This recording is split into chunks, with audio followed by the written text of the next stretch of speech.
Görmüş olduğunuz gibi bu ince emici tülbent bezi bebeğin bütün kıvrımlarını çok rahat kurulamanızı sağlayacaktır. Hatta dermatologlar da öneriyor. Saçlı deriye.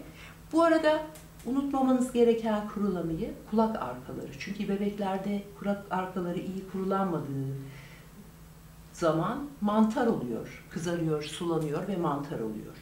Ve kulağın iç kıvrımlarını kuruluyorsunuz ama içeri asla bir şey sokmuyoruz. Çünkü bebeklerde kulak yolu hem düz hem de kulak zarı kolayca hasar görebilir. Evet ve tülbentimizi aldık.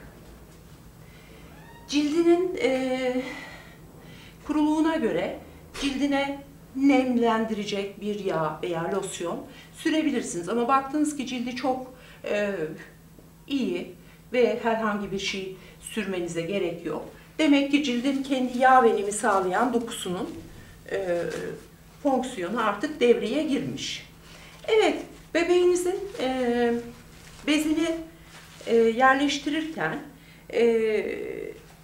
bezi altına ortalayarak koyup kenarlara eşit bırakmaya çalışın. Çünkü hızla bir tarafı kısa, bir tarafı çok girerse açık kalan yerden çişi ve kakası bebeğin üstünü ıslatacaktır. Ama ortaladığınızda her iki tarafa da eşit miktarlarda kenar girecek ve bantını kapattıktan sonra da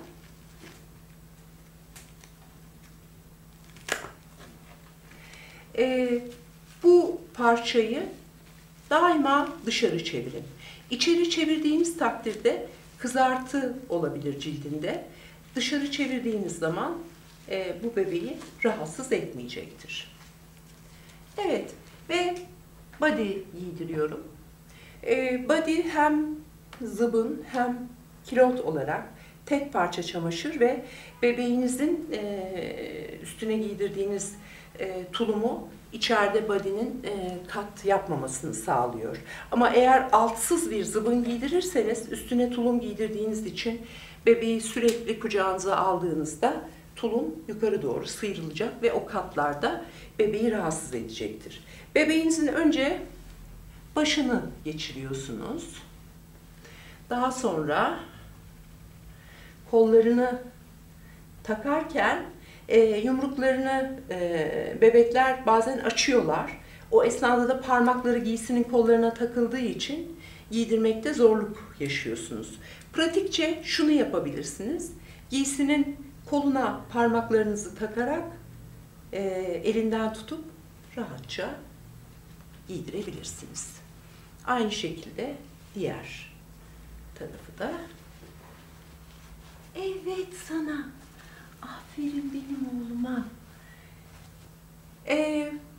Bebeğinizin ince bir tülbentle banyodan sonra gözlerini silmelisiniz. Çünkü yeni doğanlarda çapak olabiliyor.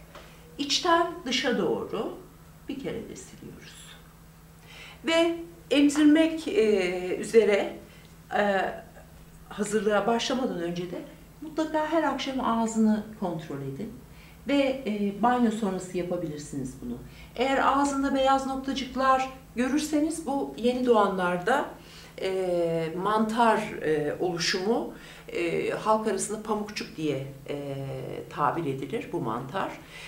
Kötüdür çünkü bütün sindirim sistemi ve çişiyle de altına geçebilir. Bunun olmaması için yine bir tülbenti suyla ıslatıp, içme suyuyla kaynamış ılımış, dilinin üzerine damağını ve yanak içlerini, dudak içlerini silerek temizleyebilirsiniz. Eğer beyaz mantar döküntüleri var ise doktorunuzla konuşmanız lazım. Karbonatlı su kullanabilirsiniz. Bir bardak suyun içine aşağı yukarı 200-250 cc bir tatlı kaşığı karbonat tuzu koyarak hazırlıyoruz.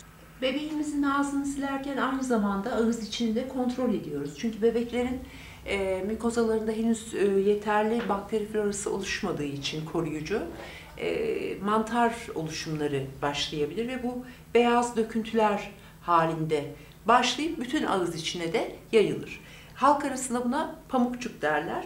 Bunun olmaması için her akşam gösterdiğim şekilde bebeğin ağız içine su ile haftada bir günde bir bardak suyun içine bir kaşık karbonat tuzu atıyorsunuz, sodyum bikarbonat.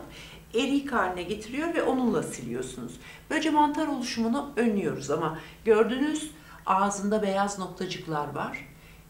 Hemen karbonatlı suyunuzu hazırlayarak temizliği yapacak fakat mutlaka doktorunuzla görüşeceksiniz. Sadece karbonatlı su yeterli olmayabilir.